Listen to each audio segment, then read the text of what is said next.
This is Akanksha. First of all good evening to all. कैसे हो आप लोग? आई होप आप लोग बहुत अच्छे होंगे एंड अपना पढ़ाई कंटिन्यू बहुत अच्छे तरीके से कर रहे होंगे। तो आज हम लोग देखने वाले हैं सेकंड चैप्टर का ऑब्जेक्टिव। जिस तरीके से हमने किया था फर्स्ट चैप्टर का ऑब्जेक्टिव कंप्लीट किया था, आपने भी किया होगा, मैं भी थोड़ा बहुत समझ में आया होगा जिन्होंने ये फर्स्ट चैप्टर अपना अच्छे से कंप्लीट किया रखा होगा, है ना? तो समझ में भी आया होगा और आप लोग ने बहुत सारा क्वेश्चन प्रैक्टिस उस पर किया होगा। ये भी लाइव वीडियो चल रहा है, तो आपको जो क्वेश्चन भी, जिस भी क्वेश्चन में आपको डाउट लगे वो आप पूछ सकते हो। नीचे लाइव चैट में आपको उसका आंसर मिलता जाएगा, ठीक है? तो अभी आप क्या करो, कॉपी पेन लेकर बैठ जाओ एंड जो जो आपको क्वेश्चन आता जा रहा है लाइव चैट में अपना मैसेज ड्रॉप करते जाना, ठीक है? सेकंड चैप्टर भी मैंने ऑफलाइन क्लास में 50% कंप्लीट करवा दिया है, 50% बचा है, तो उससे मात्र एक दो क्वेश्चन है। कुछ लोगों ने तो कंप्लीट कर भी लिया होगा खुद से, है ना? टीचर पर डिपेंड नहीं होना, खुद से भी पढ़ाई करना है, खुद के लिए भी रूटीन होना चाहिए कि ये चैप्टर कब कंप्लीट करना है एंड दूसरा चैप्टर पे कब आना है, वो कंप्लीट कब करना है ना? ऑल द बेस्ट, पढ़ाई करते रहो। अब हम लोग स्टार्ट करते हैं सेकेंड चैप्टर का ऑब्जेक्टिव। फटाफट से इसको भी निपटाएंगे, तो कॉपी लेकर बैठ जाओ, पेन भी लेके स्क्रॉल मत करते रहना और किसी कहीं भी इधर उधर ध्यान मत रखना, हर एक क्वेश्चन को अच्छे तरीके से समझेंगे। ये देखो, सबसे इजी पीजी क्वेश्चन स्टार्ट करते हैं। जब हम लोग अम्ल, क्षार और लवण, तब हम लोग इसको देख रहे होते हैं, है ना? स्टार्टिंग में ही कि कहाँ अम्ल पाया जाता है, कहाँ क्षार पाया जाता है और कहाँ लवण। और सबसे इंटरेस्टिंग चैप्टर पता है, जो केमिस्ट्री पढ़ रहे होते हैं 10th में, उसमें सबसे इंटरेस्टिंग चैप्टर यही होता है, अम्ल, क्षार और लवण, क्योंकि उसमें बहुत नया नया इंटरेस्टिंग चीज जानने को मिल रहा होता है और जो हम लोग डेली लाइफ में यूज करते हैं वही चीज, उसी के बारे में हम लोग पढ़ रहे थे कि अरे हम लोग अम्ल ग्रहण कर रहे थे, अम्ल खा रहे थे, क्षार का यूज कर रहे थे, ओ माय गॉड ये कैसे, है ना? एंड कुछ कुछ हम लोग तो जानते हैं बस कि एसिड मतलब भयानक चीज, भयानक पदार्थ जो कि हमारे स्किन को डैमेज कर देगा, है ना? मतलब उससे डरते हैं, लेकिन हम लोग वो तो खाते हैं रोज, नींबू का भी यूज करते हैं, टमाटर भी यूज करते हैं, संतरा भी यूज करते हैं, फिर भी नुकसान नहीं करता। फटाफट से ये बताओ पहले कि इसका आंसर क्या होने वाला है। ऑक्जेलिक अम्ल का प्राकृतिक स्रोत निम्नलिखित में से कौन है? आपको सारा प्राकृतिक स्रोत पता होना चाहिए कि कौन से, जैसे टमाटर हो गया, संतरा हो गया, नींबू हो गया, नींबू के रस में कौन सा अम्ल पाया जाता है, ये सारा आपको पता होना चाहिए। ऑक्जेलिक अम्ल कहाँ से हम लोगों को मिलता है? टमाटर से, है ना? पढ़े है ना सारा? एंड ये सारे का भी ऐसे ही आप ऑब्जेक्टिव क्वेश्चन भी बनाओगे। जितना ऑप्शन है सारा, ये ऑप्शन कब सही होता, यहाँ पे कौन सा अम्ल होता, तब ये ऑप्शन कब सही होता, ये ऑप्शन कब सही होता, ये आपको पता होना चाहिए, ठीक है?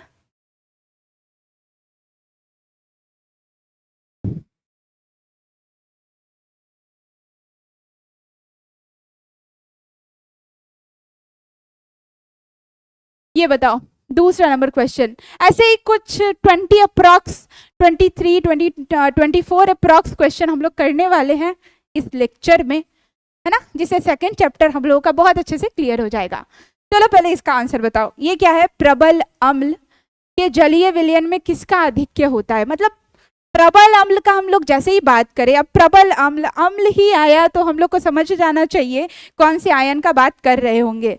बताया गया ना आपको, ऑफलाइन क्लास में मैंने बहुत अच्छे से बताया था। अगर आपने अभी तक नहीं पढ़ा है, अगर कोई ऑफलाइन क्लास नहीं कर पा रहा है, तो वो जाके इसी चैनल पे मेरा वीडियो लेक्चर देख सकते हैं। सारे पे डाला गया है, सारे टॉपिक पे लेक्चर मैंने बनाया है, तो आप वहाँ से जाके देख सकते हो, ठीक है? उसका प्लेलिस्ट भी बना है, आप वहाँ से जाके जो भी टॉपिक में आपको प्रॉब्लम है आप वहाँ से जाके देख सकते हो। इसका बताओ आंसर। प्रबल अम्ल मतलब H+ आयन, है ना? और सब पे तो ध्यान देना ही नहीं है। गुड।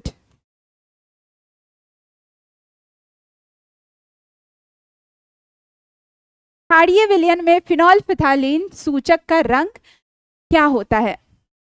फिनोल्फिथालीन इंडिकेटर के बारे में भी हम लोग पढ़े थे, सूचक के बारे में। नेचुरल इंडिकेटर होता है, आर्टिफिशियल इंडिकेटर होता है, मैनमेड इंडिकेटर भी उसको बोलते हैं। उसका एक लिस्ट बनाए थे हम लोग, बनाए थे ना, याद है? लिस्ट बनाए थे और उसको देखे थे कि कौन सा रंग अम्लीय विलयन में कौन सा रंग देता है, क्षारीय विलयन में कौन सा रंग देता है, ये सारा। चलो इसका बताओ। क्षारीय विलयन में फिनोल्फिथालीन सूचक का रंग क्या होता है? तो अम्लीय में ये कलरलेस होता था, मतलब रंगहीन होता है। तो इसमें कौन सा हो जाएगा? गुलाबी। ठीक है, ये सब आपको एकदम याद रखना। फिर अब ये सब नहीं याद रहेगा, फिर आप बोलोगे कि केमिस्ट्री अच्छा नहीं लगता। तो फिर ये तो आपको याद करना है, आपको पढ़ना है, टीचर का तो कोई गलती है नहीं। तो आप लोग बस इसको पढ़ो, याद करो, पढ़ते जाओ, सारा कुछ समझ में आएगा। समझने वाला चीज इसमें होता है, बस आप पढ़ो तो डेली। कोई भी चीज अगर जो भी बोर कर रहा है उसको बस डेली पढ़ो, बोर करना खत्म हो जाएगा। इसका बताओ, इसका भी मैंने फॉर्मूला क्लास में डिस्कस किया था, मैं यहाँ पे फॉर्मूला बस बता दे रही हूँ। पहले इसका आंसर अगर आपको लग रहा है कि कौन सा होने वाला है, पीएच मान 4 देखकर कि किसी विलयन का पीएच मान 4 है। पीएच मतलब क्या होता है? Power of hydrogen. मतलब यहाँ पूछ रहा है कि हाइड्रोजन आयन का सांद्रता क्या होगा अगर यहाँ पीएच दिए हुए है। तो हम लोग तो बस पीएच निकालना पड़े थे, H+ आयन का सांद्रता दिया है, तब पीएच कैसे निकाला जाए ये हम लोगों ने पढ़ा था। अब यहाँ पे जस्ट इसका उल्टा है, ये आपको गेस करके बताने की कौन सा आंसर सही होने वाला है। नॉट गेसिंग, मतलब सही होना चाहिए, समझ में आ जाता है। क्या होता है पीएच का फॉर्मूला? टाइप भी करते जाओ कि पीएच का फॉर्मूला ये होता है। पीएच का फॉर्मूला क्या होता है? माइनस लॉग H+ आयन का सांद्रता। यही है ना, ऐसे ही होता है ना।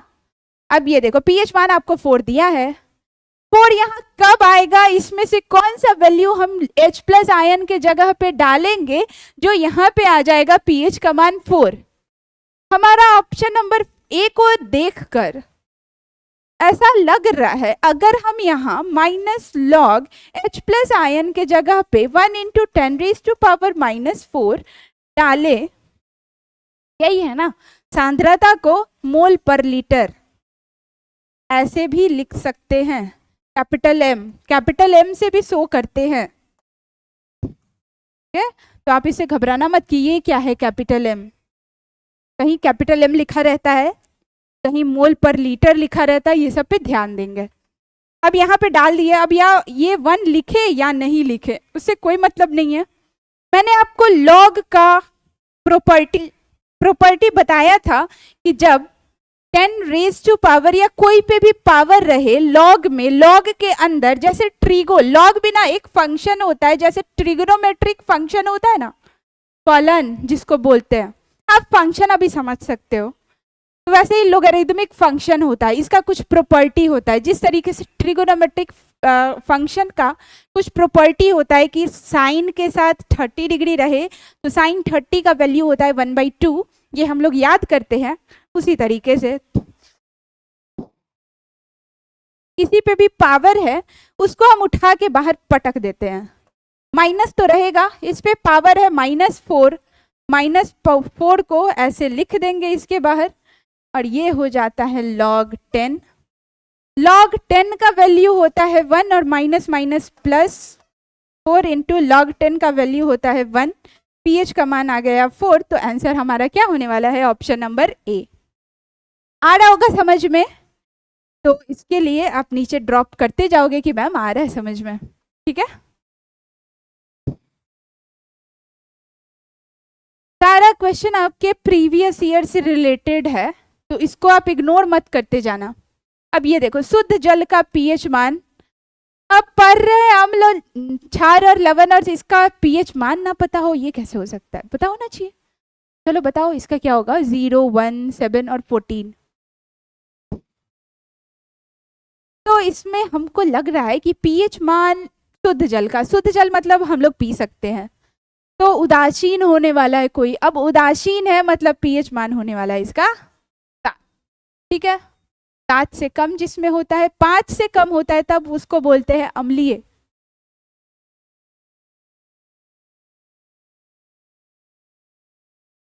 उदासीनीकरण अभिक्रिया में ये सबसे इंपॉर्टेंट पार्ट होता है, ये रिएक्शन का पार्ट, इक्वेशन, ये वाला जो रिएक्शन होता है उदासीनीकरण अभिक्रिया, ये सबसे ज्यादा इंपॉर्टेंट होता है सेकंड चैप्टर के लिए।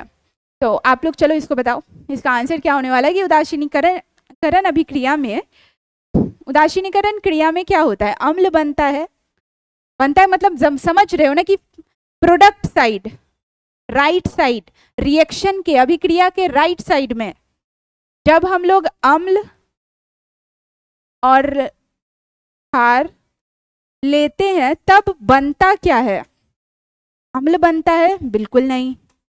लवण व जल बनते हैं, बिल्कुल। सॉल्ट और वाटर बनता है ना, ये आपको पता होना चाहिए। क्षार बनता है, बिल्कुल नहीं। क्षारक बनता है, नहीं। ठीक है, तो ये सब रिएक्शन थोड़ा बहुत आपको पता होना चाहिए। अब जैसे कि हम लोग गणित बना रहे हैं, मैथ सॉल्व कर रहे हैं, उसमें हमको प्लस माइनस नहीं आएगा तो पूरा मैथ कैसे समझ में आएगा, उसी तरीके से अब आपको ये सारा पता नहीं होगा कि उदासीनीकरण अभिक्रिया में लवण और जल बनता है, तो इसका रिएक्शन आप कैसे लिख पाओगे। सोडियम हाइड्रोक्साइड ले रहे हैं, हाइड्रोक्लोरिक अम्ल के साथ अभिक्रिया करवा रहे हैं, तो बन क्या रहा है उसका आप रिएक्शन बोले तो केमिकल इक्वेशन, हिंदी में बोले तो रासायनिक समीकरण कैसे लिख पाओगे जब तक पता नहीं होगा कि उदासीनीकरण अभिक्रिया होता क्या है। तो पता होना चाहिए, है ना। अब ये देखो, विरंजक चूर्ण पर तनु सल्फ्यूरिक अम्ल की अभिक्रिया से क्या निकलती है, ये मैंने अभी ऑफलाइन क्लास में नहीं बताया, तो जो भी ऑफलाइन वाले बच्चे देख रहे होंगे वो घबराएंगे बिल्कुल नहीं कि मैम तो ये क्लास में नहीं बताई, फिर ये क्वेश्चन कहाँ से आ गया। तो इसके लिए घबराना नहीं है। आपको पता है कि मेरा सेकंड चैप्टर कंप्लीट नहीं है, थोड़ा सा पार्ट बचा है लास्ट का, वो भी मैं कंप्लीट करवा दूंगी। तो इसको बस जान लेते हैं कि ये है क्या।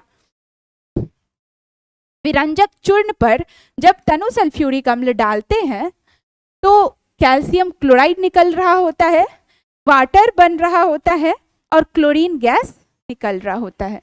ठीक है, Cl2 पढ़ोगे। विरंजक चूर्ण बनाते कैसे ये सारा हम लोग देख रहे होंगे इस चैप्टर में, यही सारा तो इंटरेस्टिंग चीज होता है।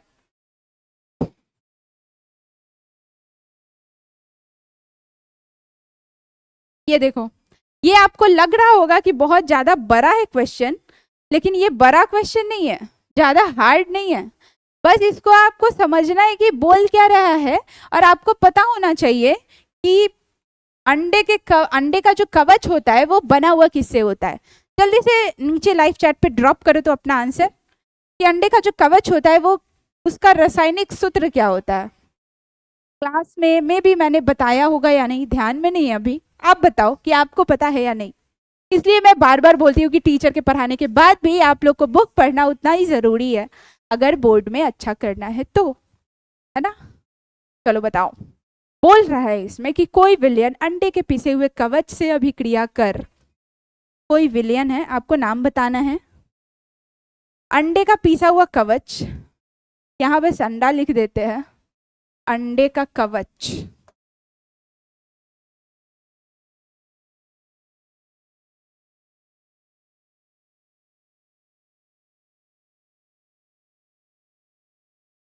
अभिक्रिया कर एक गैस उत्पन्न करता है। ठीक है, ये अभिक्रिया किया, यहाँ पे कोई गैस रिलीज हुआ, और भी कुछ बना होगा जो चूने के पानी को दूधिया कर देता है। सारा कुछ यहीं पे छुपा हुआ है। चूने के पानी को दूधिया कर देता है वो गैस, मतलब वो कौन सा गैस होगा। अभी तक जो हम लोग पढ़े थे कि गैस रिलीज हो रहा है, बस हाइड्रोजन गैस निकल रहा था और कार्बन डाइऑक्साइड गैस निकल रहा था। हाइड्रोजन गैस का पता हम लोग पॉप टेस्ट से लगाते थे, और CO2 का पता जब मोमबत्ती उसके पास ले जाओ और मोमबत्ती का लौ बुझ जाए तब हम लोग समझते थे कि यहाँ CO2 गैस निकला है। इसके लिए CO2 गैस यहाँ पे उत्सर्जित हो रहा है, इसके लिए एक और प्रक्रिया था कि चूने के पानी में जब आप इसको डाल दोगे तो वो पूरा दूधिया कलर का हो जाता है, दूधिया हो जाता है। ये भी था ना, मतलब यहाँ कौन सा गैस निकल रहा होगा, CO2 यहाँ निकल रहा होगा। ऐसे आपको समझना है, ये कुछ हार्ड नहीं है, बस समझ होना चाहिए। आप पढ़ोगे बार बार समझ में आ जाएगा, डरना नहीं है बिल्कुल, बहुत ईजी होता है 10th। आपको लग रहा हो कि मैम तो इसलिए बोल रही है क्योंकि वो पहले करके आई है, बिल्कुल नहीं। आप बस स्टार्टिंग से, इसलिए मैंने बोला था कि आप स्टार्टिंग से कंसिस्टेंसी बनाए रखो अंत तक, बीच में कहीं मत छोड़ना या हटना मत, बोर मत होना। तो यहाँ पे CO2 निकल रहा होगा। ठीक है, आपसे पूछ रहा है कि इस विलयन का नाम, मतलब यहाँ इसका नाम पूछ रहा है, ये कौन सा गैस निकल रहा था वो नहीं पूछ रहा है। अब इसके लिए आपको सबसे पहले पता होना चाहिए कि अंडे का कवच बनता कैसे है, तो इसका सूत्र होता है कैल्शियम कार्बोनेट CaCO3, जो कि संगमरमर का भी होता है। ठीक है, किससे रिएक्शन करेगा, कौन से विलयन से, इसमें चारों से, जो बनाएगा CO2 गैस? अम्लीय, क्षारीय, अम्ल, क्षार और लवण। ये चैप्टर जब हम लोग पढ़े थे तो कुछ अम्ल का प्रॉपर्टी पढ़े थे, केमिकल प्रॉपर्टी, रासायनिक प्रॉपर्टी, रासायनिक गुण हम लोग पढ़े थे।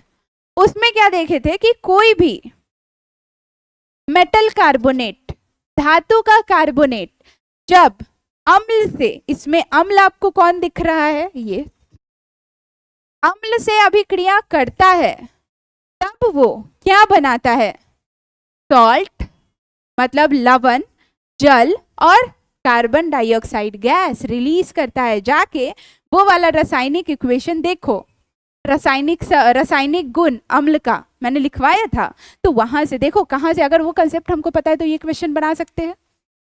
इसलिए मैंने बोला कि आपको हर एक कंसेप्ट पे कमांड होना चाहिए कि यस, जैसे ही क्वेश्चन देखे हो, हाँ हम लोग पढ़े थे ये कि अंडे के कवच का सूत्र ये होता है।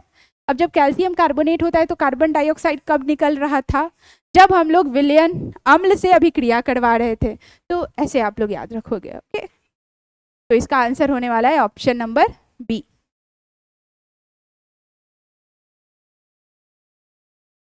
प्रबल अम्लीय विलयन में मेथिल ऑरेंज का कलर, ये भी याद करने वाला पूरा चीज है। चलो इसको बताओ, मेथिल ऑरेंज का बात कर रहा है और अम्लीय विलयन का बात कर रहा है, तो इसका आंसर क्या होने वाला है, ऑप्शन नंबर ए। कौन से कलर में कन्वर्ट हो जाता है, लाल। ठीक है,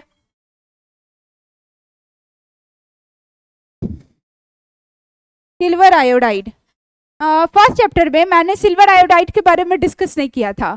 सिल्वर का कुछ कुछ देखा था, सिल्वर नाइट्रेट को देखा था एंड और भी चीज को देखा था। आज सिल्वर आयोडाइड के बारे में जान लो कि सिल्वर आयोडाइड का कलर कैसा होता है। ये तीन चीज आप याद करके जाओगे, एक बॉक्स में लिख ही लो इसका कलर। ठीक है, सिल्वर आयोडाइड का रंग ये देखो, प्रीवियस ईयर में पूछा गया है, तो कैसा होता है, ब्राइट येलो, पीला होता है। बस सिल्वर देखकर मार्क नहीं करेंगे, श्वेत, ठीक है, उजला नहीं होता है। उसमें देखे थे उजले कलर का था, सिल्वर का ही एक कंपाउंड था। यहाँ पे है सिल्वर आयोडाइड, AgI। ठीक है, तो ये कौन से कलर में आपको मिलेगा, ब्राइट येलो में, मतलब पीले कलर का होता है। ये तो फर्स्ट चैप्टर से ही रिलेटेड है। चलो इसका बताओ, वे अभिक्रियाएं जिनमें अभिकारकों के बीच आयनों का आदान प्रदान होता है, आयनों का आदान प्रदान, ठीक है, उसको क्या बोलते हैं। इसका डेफिनेशन ही जब हम लोग पढ़ रहे थे रासायनिक अभिक्रिया के प्रकार का, उसमें हम लोग देखे थे कि ये था द्विविस्थापन अभिक्रिया का डेफिनेशन था, परिभाषा यही था कि जिस अभिक्रिया, जो भी अभिक्रिया, जिनमें वो अभिक्रिया जिसमें अभिकारकों के बीच आयनों का आदान प्रदान हो, उसे कहते हैं द्विविस्थापन अभिक्रिया। ठीक है, डबल डिस्प्लेसमेंट रिएक्शन इंग्लिश में बोलते हैं।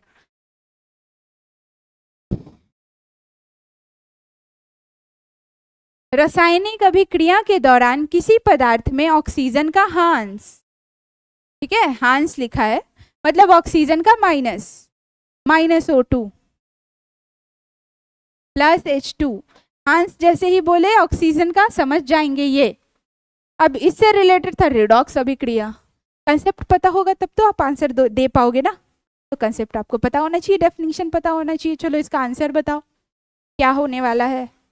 क्वेश्चन पूछा गया है 2019 में, उपचयन है, संचारण, अपचयन, इनमें से कोई नहीं है क्या, -O2 ऑक्सीजन का हांस, उपचयन नहीं अपचयन होगा।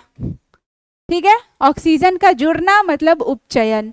अपचयन थोड़ा अजीब लग रहा है ना अपचयन बोलने में, उपचयन सही लग रहा है बोलने में, अपचयन उसी का जस्ट उल्टा लग रहा है, मतलब -O2। ठीक है, ऑक्सीजन अच्छा होता है, अच्छा मतलब ऑक्सीजन जैसे ही नाम सुने मतलब ऑक्सीजन हम लोग लेते हैं, वो मेरा दोस्त है, इस तरीके का फील आता है।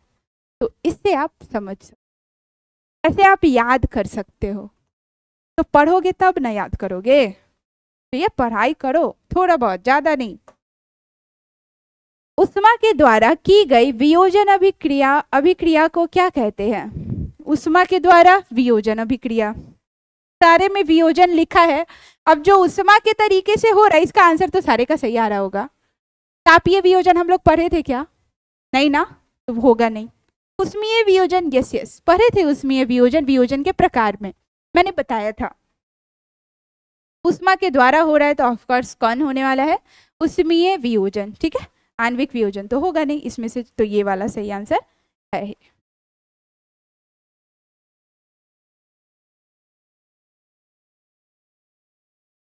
ये देखो और इसका आंसर बताओ फटाक से। ये भी पूछा गया है 2022 में, 2022 के क्वेश्चन पेपर में। निम्नांकित में कौन सा युग्म एकल विस्थापन अभिक्रिया प्रदर्शित करता है? इसके लिए आपको पता होना चाहिए रिएक्टिविटी सीरीज। हम लोग उसको याद भी किए थे और मेरा एक शॉर्ट वीडियो भी इस चैनल पे डाला गया है। अगर आपको नहीं पता होगा कि रिएक्टिविटी सीरीज है क्या, आप वहां से जाके देख सकते हो। किसको बोलते हैं क्या? रिएक्टिविटी सीरीज को क्या बोलते हैं? ड्रॉप करो तो नीचे लाइव चैट में। वो याद आया कैटरीना वाला एग्जाम्पल कि कैटरीना ने कार मांगी थी अल्टोजन फरारी, फिर भी उसको क्यों मिल गया था प्लैटिनम और सिल्वर वाला गाड़ी, ऐसे करके जो याद किए थे। अगर वो आपको पता होगा तो आप यहाँ बता सकते हो। अब यहाँ पे देखना क्या है, आपको पता होना चाहिए एकल विस्थापन। एकल विस्थापन में एक तरफ आता था सिंगल एलिमेंट, एक तरफ आता है बड़ा सा कंपाउंड। कोई आता था अगर जैसे ये एकल विस्थापन इसके बीच में होगा या नहीं होगा, ये कैसे पता चलेगा? Mg जो है यहाँ वो ज्यादा स्ट्रांग है या Cu ज्यादा स्ट्रांग है? सबसे ज्यादा ताकतवर, सबसे ज्यादा क्रियाशील, क्रियाशीलता श्रेणी पढ़े होगे ना, उसमें सबसे ऊपर जो आता था वो सबसे ज्यादा क्रियाशील था, सबसे नीचे जो आता था तत्व वो सबसे कम क्रियाशील था। कम क्रियाशील ऊपर वाले को जितना, जैसे नीचे हम अगर सिल्वर का बात करें और सोडियम बात करें तो सिल्वर जो है वो, सिल्वर मतलब चांदी, सोडियम को हटा नहीं सकता उसके जगह पर से। कॉपर मैग्नीशियम को इसके जगह पर से हटाएगा? बिल्कुल नहीं, क्योंकि मैग्नीशियम ऊपर आता है, कॉपर जस्ट उसके नीचे आता है। ये सॉल्ट है, इसमें Ag देखेंगे। मेटल देखते हैं, मेटल जिसको बोलते हैं धातु, धातु इसमें कौन है? सिल्वर। Ag जो है अब Cu, जब आप देखोगे क्रियाशीलता श्रेणी उसमें सिल्वर आ रहा होगा नीचे, मतलब कम क्रियाशील। क्यू मांगी क्यू, फिर भी हाई क्यू मांगी, क्यू का Cu मांगी क्या? प्लैटिनम और सिल्वर, ऐसे ही था ना। फिर भी हाई क्यू मिली, सॉरी क्यू मिली, मिली मतलब Hg, सिल्वर और प्लैटिनम। तो सिल्वर मतलब नीचे है, क्यू ऊपर है, कॉपर, कॉपर सबसे ज्यादा रिएक्टिव है, सबसे ज्यादा क्रियाशील है। तो Ag को क्या करेगा? तुम चलो मेरे जगह पर से भागो, और ये आके Cu Ag का जगह ले लेगा। तो एकल विस्थापन कौन प्रदर्शित करता है? तो ऑप्शन नंबर बी। और सब में देखोगे तो वो नहीं होगा वैलिड, ठीक है।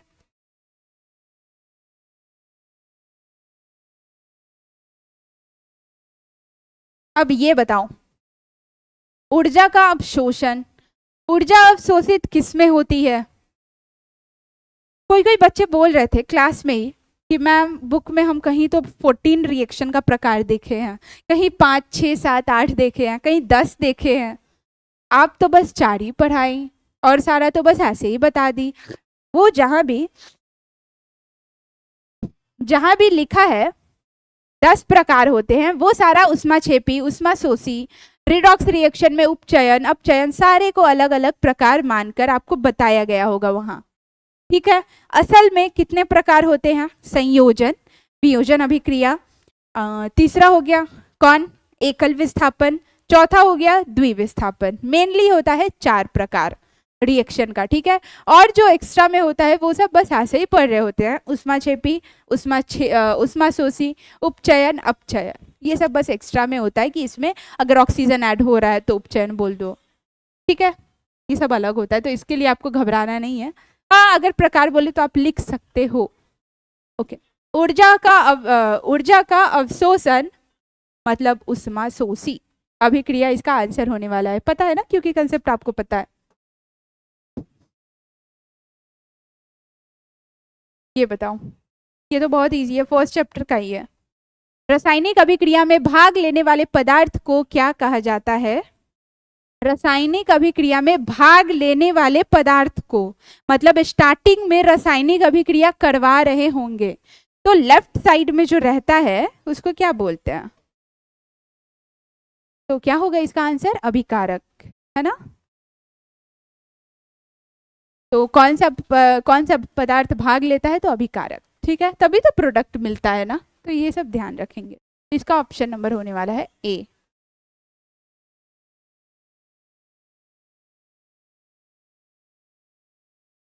ये बताओ, ये तो देख के पता लगना चाहिए कि ये कौन से अभिक्रिया का प्रकार है। लीड कॉपर क्लोराइड से अभिक्रिया करके लीड क्लोराइड और कॉपर बना रहा है, तो उपर्युक्त रासायनिक अभिक्रिया कौन है? मतलब ये कौन से प्रकार को यहाँ शो कर रहा है? विस्थापन अभिक्रिया और एकल विस्थापन अभिक्रिया। एक विस्थापन मतलब दोनों, अब विस्थापन अभिक्रिया बोलो या फिर एकल विस्थापन अभिक्रिया बोलो, ठीक है, लेकिन विस्थापन अभिक्रिया को हम लोग द्विविस्थापन अभिक्रिया नहीं बोल सकते, ये आप ध्यान में रखोगे। तो यहाँ पे है एक एलिमेंट कर क्या रहा है? Cu के जगह, Cu को उसके जगह पर से उसको हटा रहा है, बस एक Pb आके यहाँ पे चला जा रहा है, बस एक एलिमेंट्स अपनी जगह को छोड़ रहा है, एक का विस्थापन हो रहा है, मतलब एकल विस्थापन। एकल विस्थापन मतलब विस्थापन अभिक्रिया, ठीक है।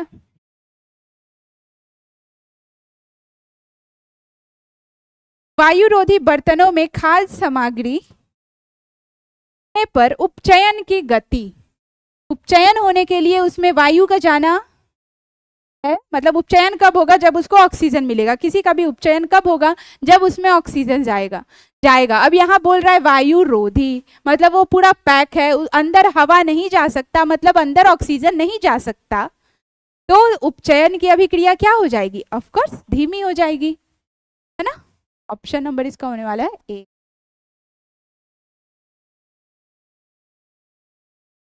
ये बताओ, ये मैंने बहुत बार बताया है, ये प्रॉपर्टी भी बताया गया है आपको, एंड फर्स्ट चैप्टर में एकदम हाईलाइट क्वेश्चन है ये, कि कोई भी मेटल मतलब धातु जब अम्ल से अभिक्रिया करता है तो उसमें से कौन सा गैस निकलता है? O2? बिल्कुल नहीं।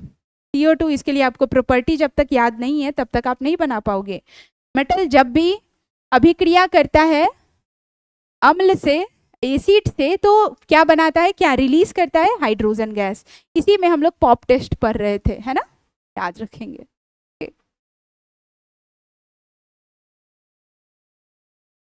निम्नलिखित में ऑक्सीकरण की क्रिया नहीं है, और ये नहीं बिल्कुल भी भूलना मत, ढंग से पढ़ना क्वेश्चन को। इसलिए मैं बोलती हूँ कि क्वेश्चन को जब तक ढंग से नहीं पढ़ो उसके आंसर में टिक मत करो, ठीक है। क्वेश्चन को ध्यान से पढ़ना, हड़बड़ी में कुछ छोड़ कर मत आना, गलत सलत बना के मत आना। अब जैसे ही आप यहाँ पे देखोगे ऑक्सीकरण नहीं, अगर आपने ध्यान नहीं दिया तो आप सीधे यहाँ पे देखोगे ऑप्शन नंबर 1 सही, क्योंकि ऑफकोर्स ऑक्सीकरण तो ये होगा ही, क्योंकि इसको ऑक्सीजन चाहिए। ऑक्सीकरण मतलब कि जो भी अभिक्रिया, जो भी चीज ऑक्सीजन के प्रेजेंस में हो रहा है, दहन, ये तो ऑक्सीकरण क्रिया है, क्योंकि दहन कब, जब तक नहीं होगा जब तक इसको ऑक्सीजन नहीं मिले।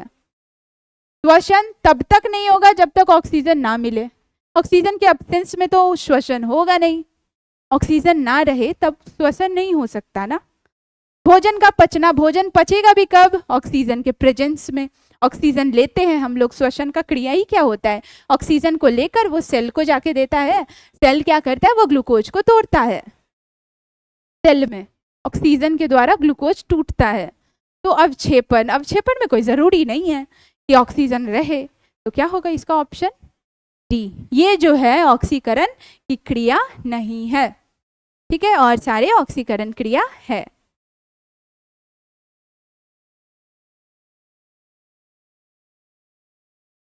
समीकरण H2 + O2 gives H2O, arrow छूट गया था। ये कौन सा अभिक्रिया है? संयोजन, वियोजन, अवक्षेपण या उदासीनीकरण? चलो बताओ, देख के आपको लग रहा होगा कि कौन सा अभिक्रिया होने वाला है। हाइड्रोजन और ऑक्सीजन आपस में मिलकर बना रहा है पानी, तो आपस में संयोग करके मिलके बना रहा है, तो संयोजन अभिक्रिया। फर्स्ट चैप्टर अच्छे से पढ़े है ना, इसलिए ज़्यादा मैं इस पर ध्यान नहीं दे रही हूँ, आप लोग को पता होना चाहिए, ठीक है। फिर भी तो मैंने बता ही दिया कि किस तरीके से आपको लगेगा कि ये संयोजन अभिक्रिया है, संयोग किया आपस में तब बनाया H2O, इसलिए रासायनिक अभिक्रियाओं को व्यक्त किया जाता है इससे, चलो बताओ, संकेतों के रूप में। अभिक्रिया संकेत तो रहता है, और भी कुछ तो रहता है ना, बस संकेत लिखकर हम रासायनिक अभिक्रिया नहीं बता सकते। और आगे पढ़ेंगे क्वेश्चन, हड़बड़ी में कुछ गड़बड़ नहीं करना है। अनुसूत्रों के रूप में समीकरण के द्वारा और सरल सूत्रों के द्वारा। समीकरण के द्वारा, जब भी हम कोई लैब में अभिक्रिया किए, रासायनिक अभिक्रिया, तो उसको समीकरण के द्वारा ही बता पाते हैं कॉपी में लिखकर कि मैंने ये अभिक्रिया किया। तो ये सारे में से कुछ नहीं होने वाला, समीकरण के द्वारा। ऑप्शन नंबर सी इसका करेक्ट आंसर है। लाल पत्ता गोभी उदाहरण है, ऑफ कोर्स लाल पत्ता गोभी है तो प्राकृतिक स्रोत होगा, है ना, प्राकृतिक सूचक। ये सब इजी पीजी था, इसलिए मैं ज्यादा इस पे ध्यान नहीं दे रही हूँ, फटाफट से इसको कंप्लीट करते हैं। लाल पत्ता गोभी है तो ऑफ कोर्स प्राकृतिक सूचक ही होने वाला है। हमारा स्लाइड्स हो गया फिनिश। अब हम लोगों ने कंप्लीट कर लिया क्वेश्चन। आप लोगों का मार्क्स कितना आया नीचे लाइव चैट में आप लोग ड्रॉप करोगे कि सबने मार्क्स कितना गेन किया सेकेंड चैप्टर पे, ठीक है। अगर अच्छा मार्क्स नहीं आया तो आपको घबराना नहीं है कि क्या केमिस्ट्री पढ़ रहे हैं हम लोग कि कुछ अच्छा मार्क्स भी नहीं आ पा रहा है। नहीं, आप लोग मेहनत करते जाओ, बस थोड़ा सा मन लगाओ पढ़ाई के प्रति, थोड़ा थोड़ा ही पढ़ते जाएंगे तो उसका वो कंप्लीट कर पाएंगे हम, ठीक है। टिल देन बाय बाय, आप लोग पढ़ाई करो। नेक्स्ट भी हर वीक मैं आती रहूँगी लाइव, आप लोग वहाँ ऐसे ही ऑब्जेक्टिव लेकर। तो अगले लेक्चर में आप फर्स्ट सेकंड चैप्टर तो रेडी रहना ही चाहिए, साथ में थर्ड चैप्टर भी थोड़ा थोड़ा पढ़ लेना। Okay, bye bye.